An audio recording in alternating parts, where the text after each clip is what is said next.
Economy বা অর্থনীতি শুনলেই কি চোখের সামনে শুধু কঠিন সব সংখ্যা আর গ্রাফ ভেসে ওঠে? রেপো রেট বা ইনক্লুশন এই শব্দগুলি কি আপনার মাথার উপর দিয়ে যায়? যদি উত্তর হ্যাঁ হয়, তবে আজকের এই ভিডিওটি আপনার জীবন বদলে দেবে।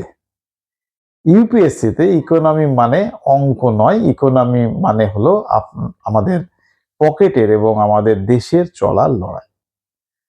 আজ আমি আপনাদের সেই সিক্রেট কনসেপ্ট লিঙ্ক টেকনিক শেখাবো, যা জানলে ইকোনমি হবে আপনার ফেভারিট সাবজেক্ট।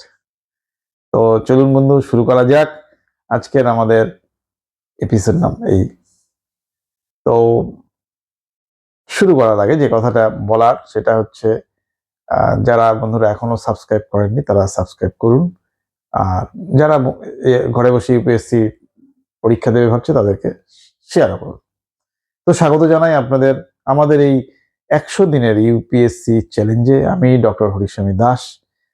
আজ আমরা আমাদের 10 নম্বর দিনে পৌঁছেছি। যারা আগের গুলো দেখেননি তারা অবশ্যই দেখে নেবেন।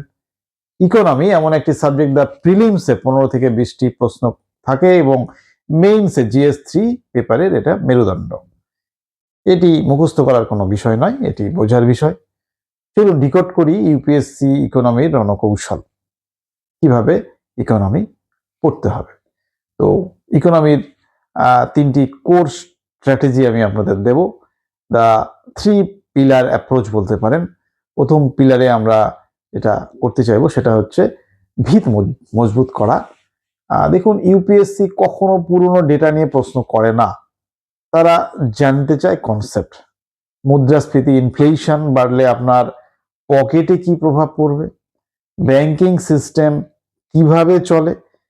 কিন্তু এই কিভাবে এবং কেন, এই দুটির উত্তর আগে খুঁজুন। ক্লাস 11-এর এনসিইআরটি ইন্ডিয়ান ইকোনমিক ডেভেলপমেন্ট আপনার প্রথম পদক্ষেপ হওয়া কিন্তু উচিত। পিলার 2 হচ্ছে the 2 pillar budget and economic survey. দেখুন, প্রতি বছর ফেব্রুয়ারিতে আসা কেন্দ্রীয় বাজেট এবং ইকোনমিক সার্ভে হলো ইউপিএসসির জন্য একটা সোনার খনি। তো সার্ভে থেকে কনসেপ্ট শিখুন, আর বাজেট থেকে সরকারের নতুন পরিকল্পনা বা স্কিমগুলো নোট করুন। দেখুন, মনে রাখতে হবে একটা জিনিস, পুরো বই পড়ার দরকার নেই, শুধু সামারি বা হাইলাইটস পড়লেই কিন্তু হবে। দেখুন, এনার্জি এবং শক্তি বাঁচিয়ে রাখতে হবে। পিলার 3-তে কি হচ্ছে, ডাইনামিক লিঙ্কেজ, কারেন্ট অ্যাফেয়ার্স। তো কারেন্ট অ্যাফেয়ার্স কিভাবে পড়বেন? যদি আজ ডলারের তুলনায় টাকার দাম কমে যায়, তবে কেন কমছে এবং তার প্রভাব ভারতের রপ্তানিতে, এক্সপোর্টে কিভাবে পড়বে, এই লিঙ্কটুকু করতে পারলেই আপনার অর্ধেক কেল্লা ফতে করে ফেলেছেন আপনি। তো সংবাদপত্র পড়ার সময় ইকোনমি পেজটি এড়িয়ে যাবেন না।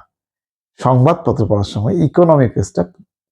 আরেকটা টপার সিক্রেট হ্যাক একটা, যেটা হচ্ছে দ্য ডাটা ব্যাংক। কিরকম ভাবে মানে বিষয়টা বলছি সেটা হচ্ছে প্রো টিপ, এটা বলতে পারেন দ্য ডাটা ব্যাংক। এখানে একটি ছোট্ট ডায়েরি বানান, যাতে ভারতের গুরুত্বপূর্ণ কিছু ডেটা লিখে রাখবেন। এরকম দেখুন, যেমন ভারতের বর্তমান জিডিপি গ্রোথ কত, বেকারত্বের হার, আনএমপ্লয়মেন্ট রেট কত, বা কৃষি খাতে অবদান কত শতাংশ। তো মেইনস পরীক্ষায় উত্তরের মাঝে এই সঠিক ডেটাগুলো আপনার নম্বর অন্য পরীক্ষার্থীদের থেকে 2 থেকে 3 নাম্বার বাড়িয়ে দেবে। তো এইটা চেষ্টা করুন। আর যেটা করার দরকার সেটা হচ্ছে, দেখুন, ইকোনমি হলো লজিক বা যুক্তির খেলা। একবার যদি এই খেলাটা বুঝে যান, তবে ইউপিএসসি রাস্তা অনেকটা সহজ হয়ে যাবে। তো আজকের আমি হোম টাস্ক আপনাদের দেব।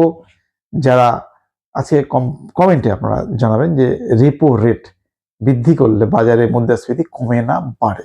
লজিক সহ উত্তর দিন যারা পড়ছেন। রেপো রেট বেড়ে গেলে মুদ্রাস্ফীতি বাড়ে না কমে। তো যারা এখনো সাবস্ক্রাইব করেনি তারা ডক্টর হরিস্বামী দাস এই নেক্সট জেনারেশনের এই চ্যানেলটাকে সাবস্ক্রাইব করুন। কালকে আসবো এপিসোড 11 নিয়ে, সেখানে আমরা কথা বলবো এনভায়রনমেন্ট বা পরিবেশ বিদ্যা নিয়ে। তো ততক্ষণ পর্যন্ত যারা ঘরে বসে ইউপিএসসির প্রিপারেশন নিচ্ছেন এবং তাদের সঙ্গে আমি আছি, এবং অনেকে জাহিদ বলে একজন আমাদের একজন ছাত্র, তিনি প্রশ্ন করেছেন যে তার কিছু শারীরিক সমস্যা হয়েছিল। তো এরকম আমি প্রত্যেকের উত্তর দেওয়ার চেষ্টা করছি। জাহেদ যে কথাগুলো বলেছে সেইটা নিয়ে একটা ভিডিও আগামীতে করার ইচ্ছা আছে। এছাড়াও অনেক প্রশ্ন আপনাদের আছে, সেই প্রশ্নগুলো আমি উত্তর দেই। 18 বছরের একজন, সে এখন থেকে ইউপিএসসির শুরু করেছে প্রিপারেশন, এবং সেটা আমাদের চ্যানেল সবসময় সে ফলো করছে। তো আমি তার সঙ্গে আছি, আপনাদের সকলের সঙ্গে, জাহেদের আপনার সঙ্গে আছি, এবং অন্য যারা প্রিপারেশন নিচ্ছেন ইউপিএসসি ঘরে বসে।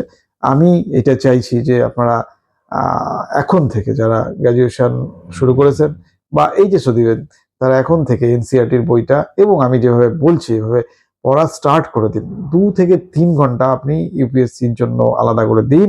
বাকি সময় আপনি আপনার পড়া পড়ুন, আপনি আপনার অন্যান্য কাজগুলি করুন। এই 2 থেকে 3 ঘন্টা যদি প্রতিদিন দেন, আমি কথা দিচ্ছি আপনারা খুব ভালো জায়গায় থাকবেন। আপনাদের জীবনের স্বপ্ন কিন্তু সফল হবে। আমি আছি আপনাদের সঙ্গে। আমি আমার কাজের ফাঁকে আমি আপনাদের জন্য ভিডিও বানাই এবং আপনাদের প্রয়োজন মতো সেটাকে করার চেষ্টা করি। এটা একদম ফ্রি, এখানে কোনো কস্টিং এর ব্যাপার নেই। আমার কোনো অন্যরকম টেলিগ্রাম চ্যানেল নেই। ফলে একদম নির্দ্বিধায় এর সঙ্গে যুক্ত থাকুন। আপনারা যারা ইউপিএসসি পাবেন তাদের খুশিতেই আমার খুশি, এবং যেদিন জানবো আমাদের এই চ্যানেল দেখে কেউ ইউপিএসসি ক্র্যাক করেছে, তো সেটাই হচ্ছে আমাদের কাছে সবথেকে বড় পাওনা হয়ে দাঁড়াবে। প্রত্যেকে ভালো থাকুন। আপনাদের জন্য শুভেচ্ছা রইল। ধন্যবাদ।